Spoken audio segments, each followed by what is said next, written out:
What's in be this one like this? At the peak of his career, MOHBAD was signed to Naira Marley's Marlian Records and was topping charts in Nigeria. 27-year-old MOHBAD, who also called himself Imole, which means light, was a Nigerian Afrobeat star. He represented a voice that is not normally heard in Nigeria. But that was short-lived. We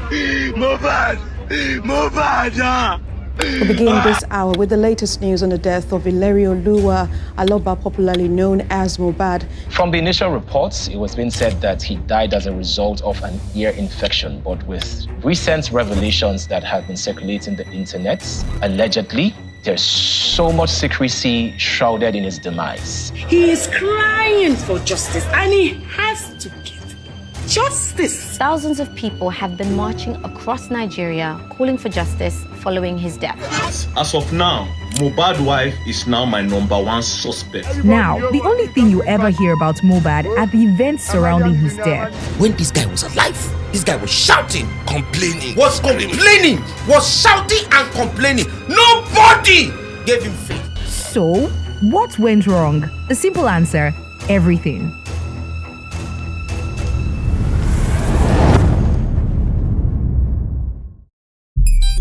MOHBAD spent his childhood on the streets of Lagos. His family weren't particularly rich, so he didn't have it easy from the start. But he had an interest in music from a very young age.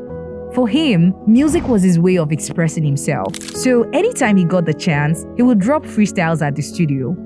But his freestyles weren't that popular. I mean, it's not like people care about some unknown guy from the street. But people were going to care soon, very soon. By 2018, MOHBAD started to take things seriously. He realized that if he was ever going to be a successful artist, he needed people to see how good he was. So, he began to post his freestyles more frequently on Instagram. And just then, things kicked off for him. I recorded a very nice song then, and I started going to club shows. He released a single in May 2019 titled Ronaldo, and let's just say it was everywhere. And one person that couldn't help but notice the new guy was controversial rapper Naira Marley. Around that time, Naira Marley was absolutely killing it in the music industry. Although not on the level of people like Davido, Wizkid or Burna Boy, what made him stand out was his controversial songs. But if you think back, it wasn't just about his songs, he was controversial in every way.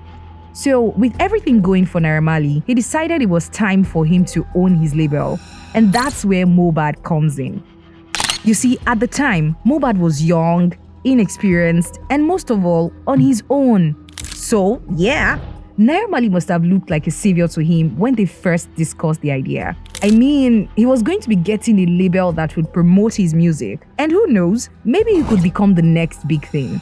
So, by December 2019, he signed to Marlian Music, alongside artists like C Black and Zinoliski. I've got 4 new artists. 4. So I'm going to bring them on stage. For someone who used to release freestyles on Instagram just over a year ago, this was a big leap. And there was no better way he could have backed this up than to release a banger. So he did just that. His first song with the label titled Komajensu was a huge success. And early on, you could already see Naira Marley's influence in MOHBAD's music.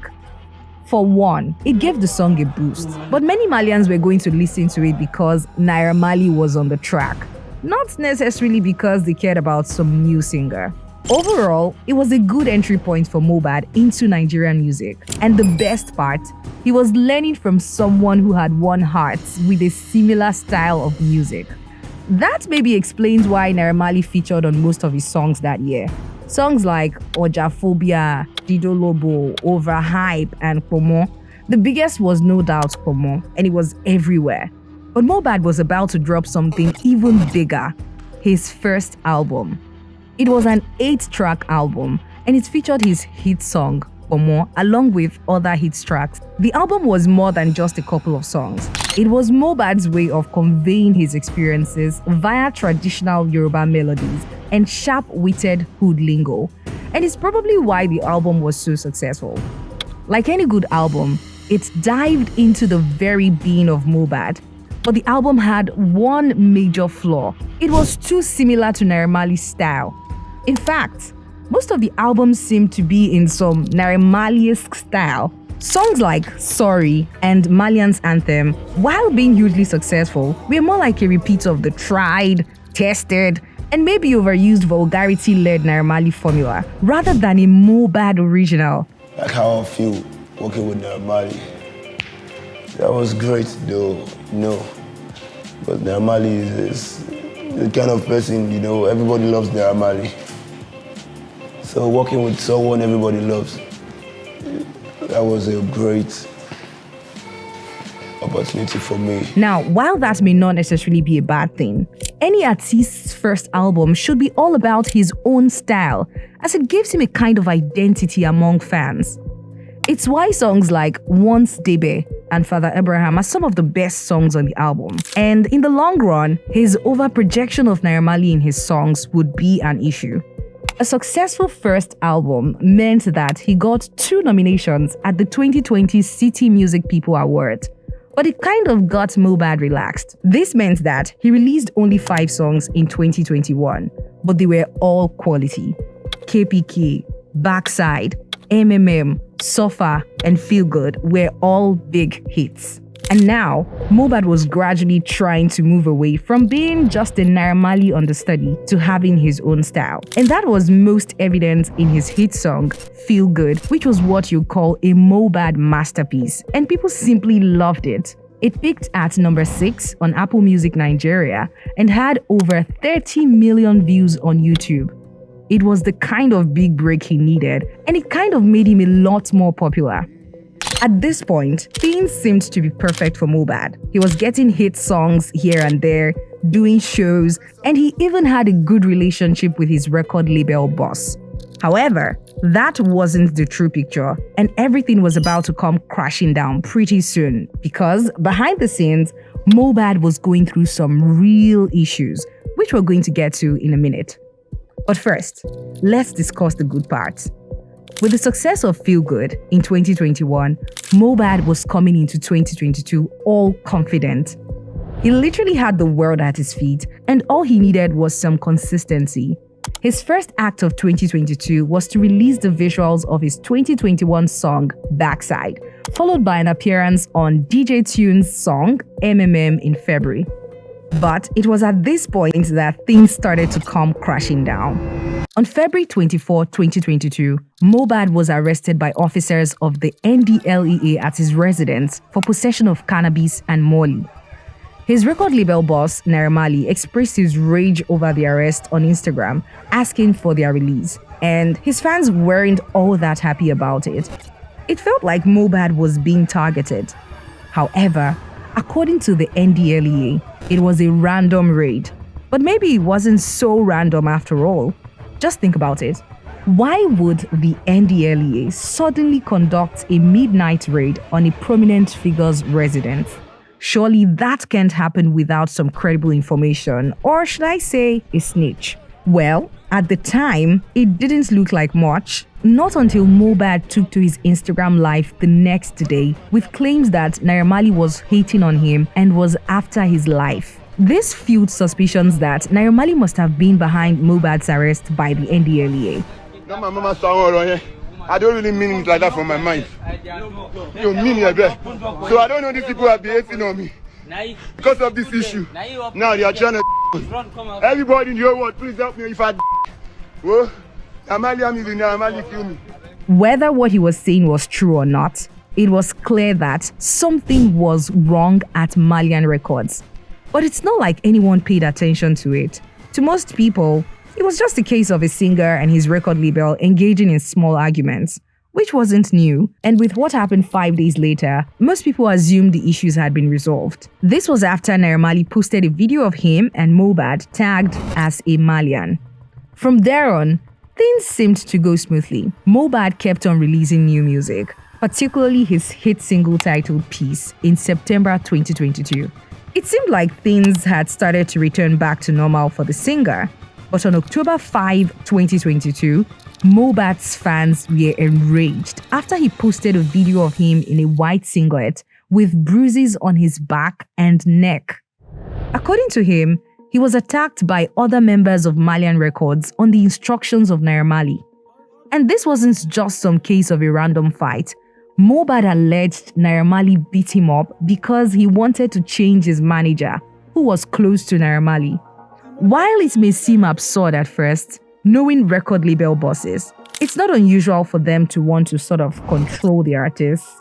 I mean, it isn't the first time we've heard of a record label boss threatening an artist under him.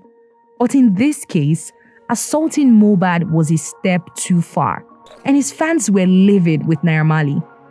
Of course, the usual happened right after, with Naira Marley coming out to deny the allegations, claiming that Mohbad had actually started a fight at the Marlian house. He came here, he saw me in the studio, he came with like 4 people. No, 3, there was 3 of them. All together with him 4. He said yo to me, yo, he sat down, C Black was in the studio, a lot of people was in the studio. The other 2 people was with in the studio did not even say anything to me. He just came to fight his manager. But most people weren't buying that because Naira Marley wasn't exactly the most upright of people. And looking at his criminal past in Peckham, London, stuff like beating people up to exert authority weren't really beyond him. From here on, things escalated pretty quickly, with Bella Shmurda coming out to defend Mohbad before Mohbad made another video accusing Naira Marley of lying about everything. And it wasn't the first time. Naira Marley had a habit of pinning issues on Mohbad, claiming that he was intoxicated. But this time, Mohbad wasn't having that. He reiterated his story about the manager issues, making sure people knew that Naira Marley had orchestrated the attack on him and was constantly threatening him. Now, add that to the fact that Mohbad had been owed royalties since he joined the label, and you start to see how hostile the record label had been to him. On October 25, 2022, 20 days after the assault, Mohbad's legal team released a statement announcing that he was leaving the label. Now that he was flying solo, he could finally just focus on making music. Plus, being alone meant he had all the creative power in his hands, no restrictions. But it wasn't going to be that easy. Years of neglect and threats by his record label meant that Mohbad's musical growth had somewhat stunted. And if he was going to hit it big again, he would need some major effort. The first thing Mohbad did was to unveil his new record label called Immortalization. But it didn't stop there. All those years of enduring poor treatment by Marlian Records weren't going to go unsaid, especially now that he could control the narrative. And what better way to do that than with a diss track? So that's what Mohbad did in a track titled Thief. It was his own way of saying to the world that he was back. However, as we'll come to see, it was the beginning of his decline. Without a record label, Mohbad now had so much to do on his own. And although he possessed his own unique style, he had profited off Naira Marley's music style while he was with Marlian Records. It meant that he had a lot of work to do in developing his own style. Now, add the amount of publicity he got because of Naira Marley, and you start to see why he had his work cut out for him. Despite having good enough reasons to leave the label, the months that followed his departure were very hard on him. They didn't want to pick me for shows because I left the label, and if they want to reach out to me, they still go back to the label, and the label keeps saying that boy is not really okay, like he's going through a lot, and the ship won't have believed that. But that never stopped him from putting his music out there, despite not touching the numbers he used to. He came up with tracks like Feel Better, Shejeje, Level, Ask About Me, Shino Peter, and Pariwo. It wasn't like these songs were terrible or something. They just didn't get the kind of reception his previous songs did. And Mohbad was gradually becoming aware of that. It explains why Ask About Me focused on his resilience in the face of setbacks and enmity. However, in the track, he assured his fans that his music career is still on track. Seeing how far behind he had started to fall, MOHBAD decided maybe it was finally time for his second album. It was one way of showing people that he still got it even after leaving Marlian's, and if it got enough attention, it might be his ticket to a resurgence. His new album titled Blessed was released on June 30, 2023, and it featured Zlatan and Bella Shmurda, two friends that stood by MOHBAD at a time when things weren't going well for him. The album focused on his struggles and was MOHBAD's way of sharing his own story, his journey to stardom, and the challenges he still faced. Overall, it was a good work of art, but it didn't do much to help his career. If anything, it showed that MOHBAD was past his best. He just couldn't get people's attention like he used to. His album Blessed would be the last time MOHBAD's voice would be heard on a new song, at least for a while. And not because he was taking a break from music or something. It was in fact due to what happened in September 2023. Around afternoon on September 12, 2023, the most unbelievable news about MOHBAD circulated social media. He was dead. We begin this hour with the latest news on the death of Valerio Lua Aloba, popularly known as MOHBAD. The next few days and weeks would see many revelations as to the cause of his death. There was just so much out there that you could never tell if it was the truth or a lie. But one thing was clear, something wasn't adding up about his death. Whether it was the way he died or the videos he posted shortly before his death, something had happened to him. Speaking of the videos, there was one where MOHBAD was crying on a hospital bed, claiming that he was where he was now because of some strange water he drank back in 2022. According to him, he was the only one that drank the strange water, and Zinoliski and other members of Marlian Records watched everything that happened that day. Instantly, the public turned on Naira Marley, who had always gotten a bad rap for his constant normalization of certain wrong behaviors among young people. But it didn't stop at Naira Marley. The entire Marlian Records were faced with so much public outrage, including Zinoliski, who many felt had betrayed MOHBAD. Everyone believed Naira Marley had a hand in his death and even moved to boycott Naira Marley's music. Seeing as he was getting all the heat, Naira Marley opened up on MOHBAD's unstable mental health, stating that MOHBAD once tried to kill himself. There's another time when I was in America and his girl called me to say he locked himself in the toilet and he wanted to kill himself or something like that. Don't kill yourself. If you kill yourself now, what do you want people to say? You just made a video not long ago saying if you die, they should hold Naira Marley. What do you want people to say? He even released video proof where he was trying to talk to MOHBAD after he had tried to kill himself. Whether Naira Marley was involved in his death or not may have been up for debate. He is crying for justice and he has to get justice. No concrete evidence that this is what happened, this is what killed him. We want justice for this guy. I've seen a lot of insensitive comments that MOHBAD is the cause of his own death. My own suspect has always been the 3 boys in the car and the wife. I said it. But one thing was clear, MOHBAD had mental health issues. Ironically, his mental health issues started after he started getting threats from his record label, and his attempted suicide was just proof of how overwhelmed he felt. Music industry, they very dark. His exit from the label came shortly after, and even though he was no longer a part of the label, Naira Marley didn't want to let him go just like that. He kept receiving threats, and on one occasion, one of Naira Marley's associates, Sam Larry, came to disrupt his video shoot. Luckily for him though, he was with Zlatan that day, who quickly came to his rescue. All that took a toll on his mental health, along with his struggling music career. MOHBAD was gradually facing a lot inside, though he put up a happy face on the outside. And to top it all, he was a quiet guy, not one to talk about his problems. On one hand, he was receiving threats and was constantly assaulted by his former record label. On the other hand, his attempt at reigniting his music career wasn't exactly off to the right start. Perhaps if MOHBAD had signed up for a different record label, things may have turned out differently for him. We'll never know for sure, but while MOHBAD was alive, he gave us hits, smash hits. And today, he's still racking up those numbers, with his song Peace at the forefront.